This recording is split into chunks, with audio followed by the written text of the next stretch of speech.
We're playing the Stanley Parable. Let's have some fun in the game. End is never, the end is never, the end is never. End is never, the end, and then end is loading, never. I don't ever seen the Stanley? Me neither. Definitely have not.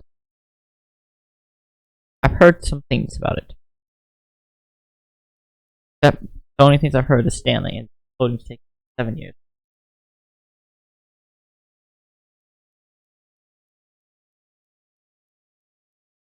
Really? Oh, cool.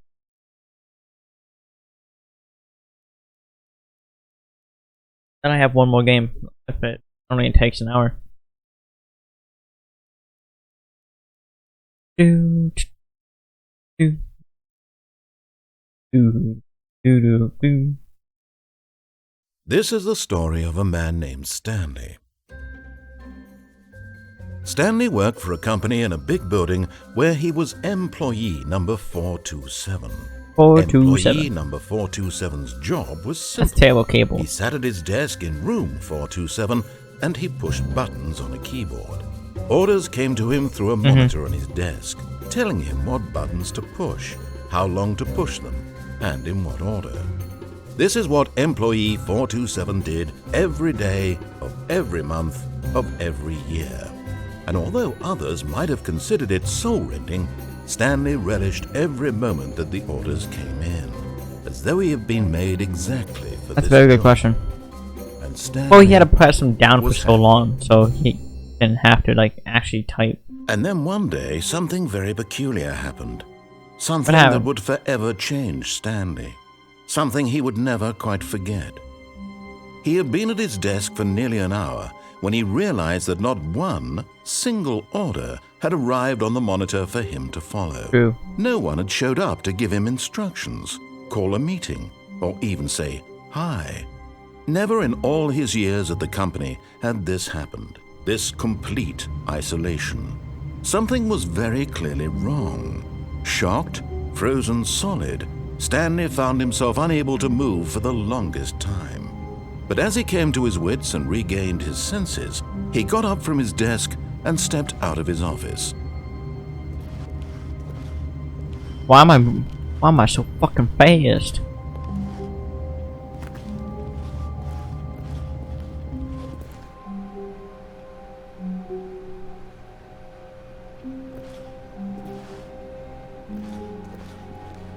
All of his co-workers were gone. What could it mean? Stanley decided to go to the Very meeting good room. question. Perhaps he had simply missed a memo. No matter how hard Stanley looked, he couldn't find a trace of his co-workers.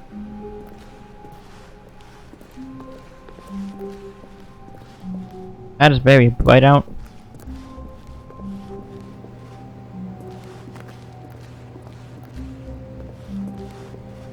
Yeah, Stanley. Or Stanley died. It's very possible Stanley died, and this is the last thing he remembers. The office.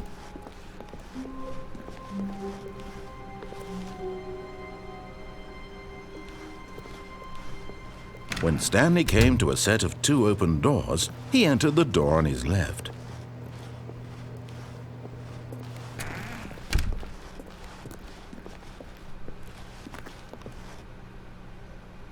Probs, dude. Probs.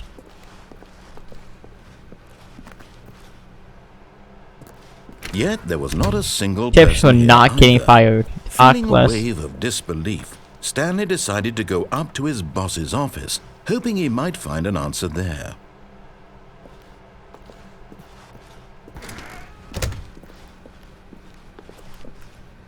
Coming to a staircase, Stanley walked upstairs to his boss's office.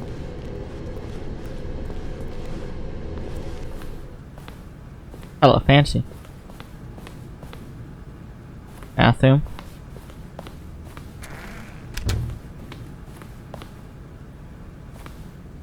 Yeah, like seriously though. It's a hell of an office, dude. What the fuck? Stepping into his manager's office, Stanley was once again stunned to discover not an indication of any human life. Shocked, unraveled, Stanley wondered in disbelief who orchestrated this, What dark Maybe. secret was being held from him? What he could not have known was that the keypad behind the boss's desk guarded the terrible truth that his boss had been keeping from him. And so the boss had assigned it an extra secret PIN number, 2845. But of course, Stanley couldn't possibly have known this. Yet incredibly, by simply pushing random buttons on the keypad, Stanley happened to input the correct code. It's been a while, luck. but Amazing. I don't know if I'll do it He on stepped stream. into the I used to do them newly though. opened passageway. Oh, passageway. What the fuck?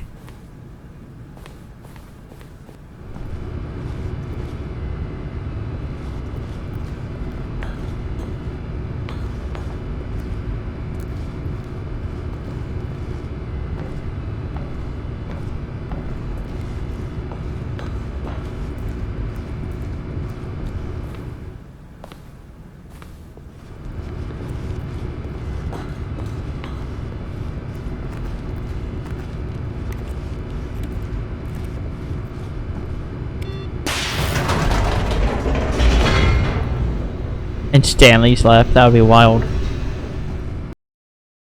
Oh, loading. Yeah, this is all a dream.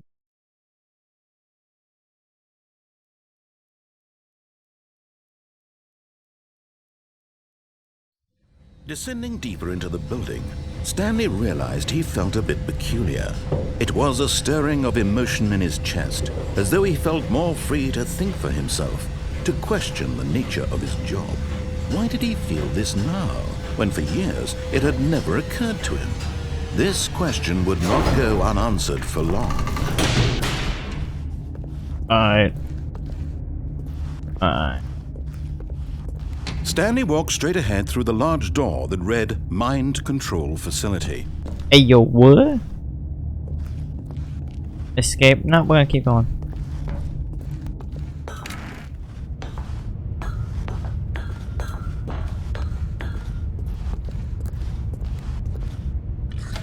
The lights rose on an enormous Oh. room packed with television screens. What horrible secret did this place hold? Stanley thought to himself. Did he have the strength to find out? Whoa.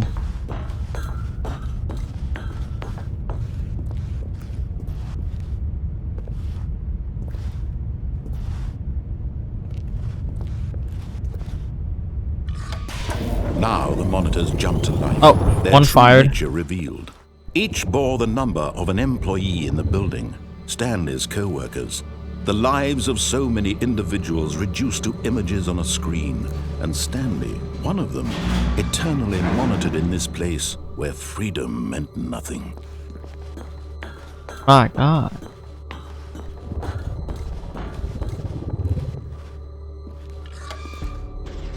This mind control facility, it was too horrible to believe. It couldn't be true. Had Stanley really been under someone's control all this time? Was this the only reason he was happy with his boring job?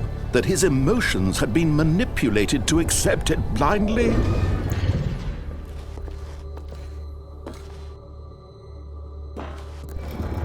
No, he refused to believe it. He couldn't accept it. His own life in someone else's control? Never!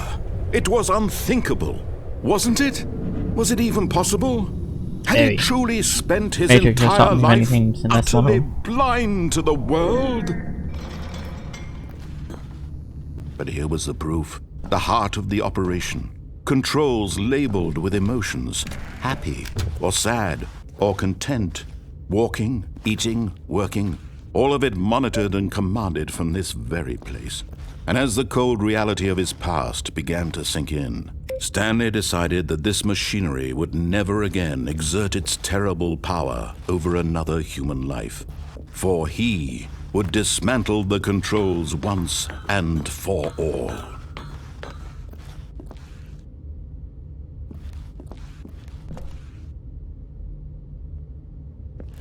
Anyways.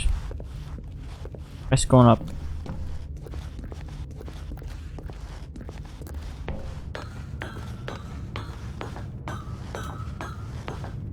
That's not terrifying.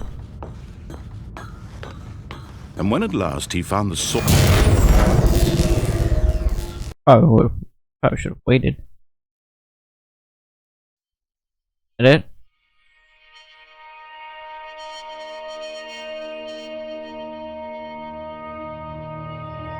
blackness and a rising chill of uncertainty.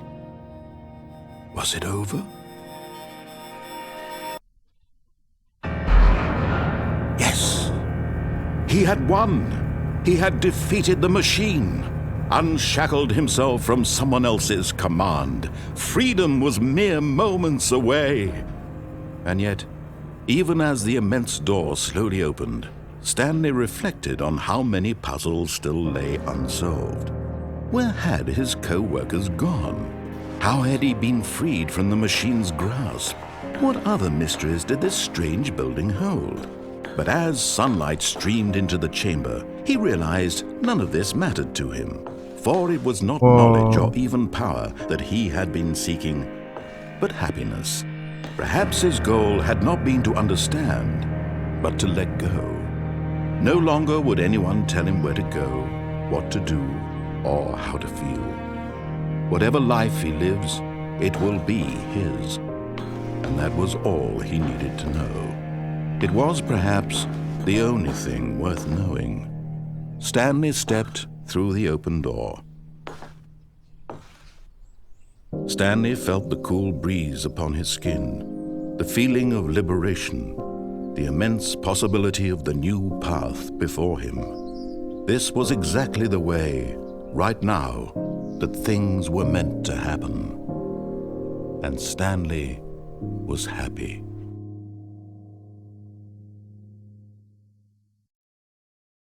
Wild.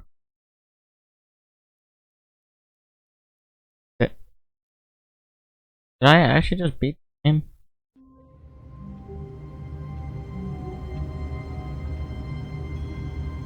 Now, hold up a minute.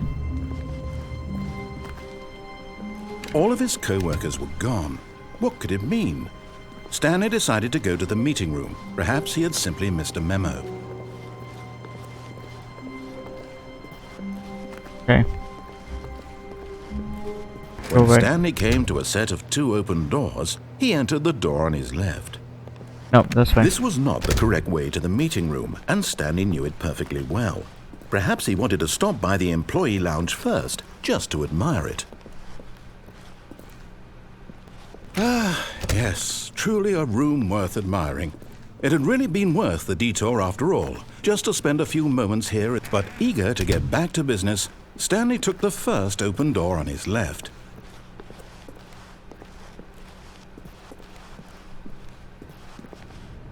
Stanley was so bad at following directions, it's incredible he wasn't fired years ago. Oh, shit. But in his eagerness to prove that he is in control of the story and no one gets to tell him what to do, Stanley leapt from the platform and plunged to his death. Good job, Stanley. Everyone thinks you are very powerful. Good job, Stanley. Aisle. Alright, off we go. A soft wind blew outside and perhaps rain started, and if it did, it stopped shortly after. Stanley hoped that he would one day see weather. Alright, cool. When Stanley came to a set of 2 open, this was not the correct way to the meeting room, and Stanley knew it perfectly well. Perhaps he wanted to stop by the employee lounge first, just to admire it. Oh, I beat the game. Wow, yes, this room. But eager to get back to business, Stanley took the first open door on his left. I found myself in a facility. The mind control facility. Stanley was so bad at following directions, it's incredible he wasn't fired years ago. I found a mind control facility and I pressed the power off and then a door opened and I walked outside. Aisle. Look, Stanley, I think perhaps we've gotten off on the wrong foot here. I'm not your enemy, really, I'm not. I realize that investing your trust in someone else can be difficult, but the fact is that the story has been about nothing but you all this time. There's someone you've been neglecting, Stanley. Someone you've forgotten about. Please, Stop trying to make every decision by yourself. Now, I'm not asking for me, I'm asking for her. Hey, yo, who? This is it, Stanley. Your chance to redeem yourself, to put your work aside, to let her back into your life. She's been waiting. Who they got under their control? That's her, Stanley. You need to be the That's a one to long-ass cable, dude. to reach out to her. If you can truly place your faith in another, then pick up the phone. Do I pick it up? Quickly, do I pick it up?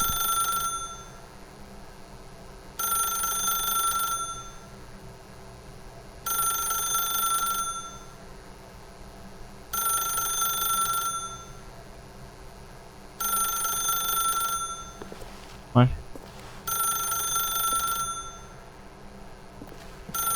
You're very wild. As Stanley picked up the phone, a white light engulfed him, filling him not just with radiance, but with hope. Hope for a life reunited one... Wait. Oh, goodness. Stanley, did you just unplug the phone? Yeah, No, unplug that the phone. wasn't supposed to Hey, be a stupid. choice. How did you do that? You There's a actually big-ass cable right chose here. incorrectly. I didn't even know that was possible. Let me double check. What's with his papers? It's definitely here, clear as day. Stanley picks up the phone. He's taken to his apartment where he finds his wife, and the two pledge themselves to one another. Music comes in, fade to white, roll credits. Not picking up the phone is actually somehow an incorrect course of action. How is that even possible? None of these decisions were supposed to mean anything. I don't understand. How on earth are you making meaningful choices? What did you... Wait a second. Did I just see... No, that's not possible. I can't believe it. How had I not noticed it sooner? You're not Stanley. You're a real person. I can crouch. I can't believe I was so mistaken. This is why you've been able to make correct and incorrect choices. And to think I've been letting you run around in this game for so long. If you'd made any more wrong choices, you might have negated it entirely. It's as though you completely ignored even the most basic safety protocol for real-world decision-making. Or did you not grasp the severity of the situation? Well, I won't have that kind of risk on my watch. I'm going to stop the game for a moment so we can educate you properly on safe decision-making in the real world. Please observe this helpful instructional video. Hey, what Choice. the fuck? It's the best part of being a real person. But if used incorrectly, can also be the most dangerous. For example, in this scenario, a hypothetical real person named Stephen has a choice. He could spend I swear years they're gonna call helping him improve the Stanley. quality of life for citizens of impoverished third world nations. Or he could systematically set fire to every orphan living in a 30-kilometer radius of his house. Which That choice second would option you sounds make? pog. I'll make the Remember second that option. unlike here, the real world makes sense, and at no time should you make a choice that does not conform to rational logic. If you find yourself speaking with a person who does not make sense, in all likelihood, that person is not real. Allow the person to finish their thought, then provide an excuse why you cannot continue talking. Turn to a partner and practice saying, "My goodness, is it 4:30? I'm supposed to be having a back, sack, and crack." Fucking what? You think I'm supposed to be doing a what? Excellent. Making choices on a regular basis that a is the crocodile? best part to a healthy decision-making process. Most medical professionals recommend making at least 8 choices per day. Do you make more than 8? Less? And finally, if you begin to wonder if your choices are actually meaningful and whether you'll ever make a significant contribution to the world, just remember that in the vast infiniteness of space, your thoughts and problems are materially insignificant, and the feeling should subside. At this time, your instructor will guide you in an exercise to test and reinforce the material covered in this video.